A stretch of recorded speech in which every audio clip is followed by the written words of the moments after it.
Okay, students, in this video I am going to explain exercise 1.3, sum number 14. This is a very easy sum only, an important sum.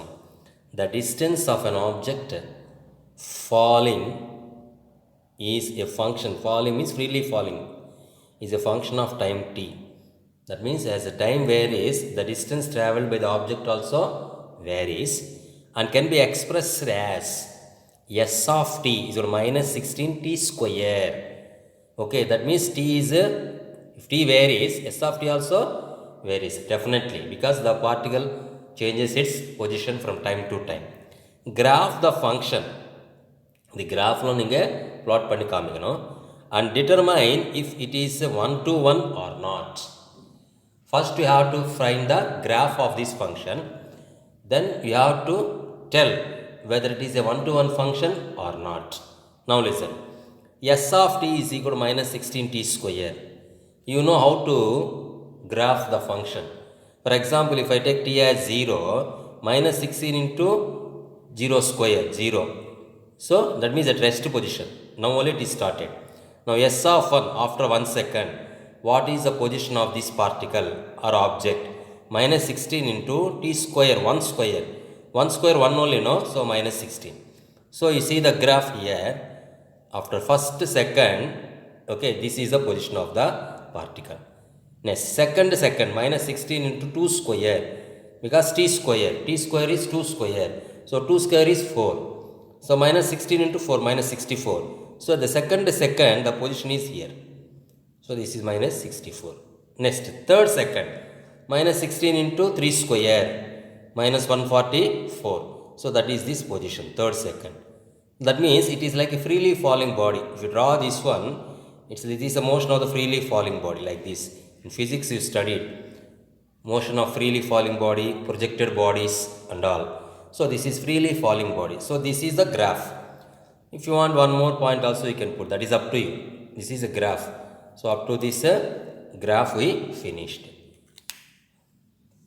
Third second, s of 3 minus 16 into 3 square 9 minus 144. This is a corresponding graph. So x-axis is taken as time and y distance traveled by the object. Now second one, you have to check whether it is 1 to 1 or not.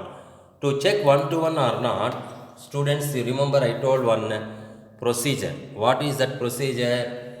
If f of x is equal to f of y, then you have to prove x is equal to y. So here time only the input. So s of t1, if you take s of t2, then if it is t1 is equal to t2, it is a 1 to 1 function. Okay, otherwise it is not 1 to 1 function. Now we will see here. So s of 1, s of t1 is equal to s of t2, like f of x to f of y. So s of t1 is what? Minus 16 t1 square. This is minus 16 t2 square. Minus 16 cancel. t1 square is equal to t2 square. So if I take the t1 plus or minus t2. So plus value will come, minus value also will come. But t1 is equal to t2 1 to 1 only, because this condition is not possible. t1 is equal to minus t2 because time should not be negative.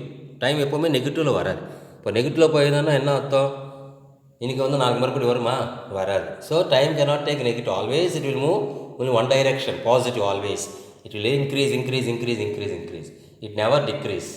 So நேற்று finish ஆகி போச்சு, மறுபடியும் நேற்று வரணும்னு வருமா? So it's not at all possible. Okay, so t1 is equal to t2 alone possible. t1 is equal to minus t2 is not possible, impossible. Okay, so it is a 1 to 1 function. So students, only two parts are there in this. First you have to graph this function. Okay, how will you graph this function? Take some different values of t, then s corresponding values you will get, like x, y, you are drawing the graph, no? Same way, it's very simple. Okay, you scale some scale on y axis, then you put the graph. This is a curve. Okay, this is the path of the particle, freely falling body.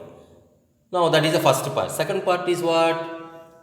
You have to check whether this is 1 to 1 or not.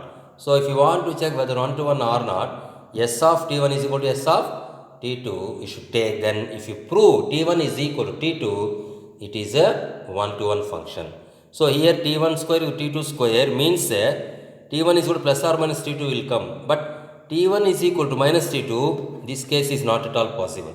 So T1 is equal to T2. So if T1 is equal to T2, definitely it is a 1-to-1 function. Student, these kind of problems, so many problems we are going to see. Not only in this exercise, some example sums also. Lot of example sums you have to test for 1-to-1 function. Okay. Okay students, if you like this video, please subscribe this channel. Okay, bye.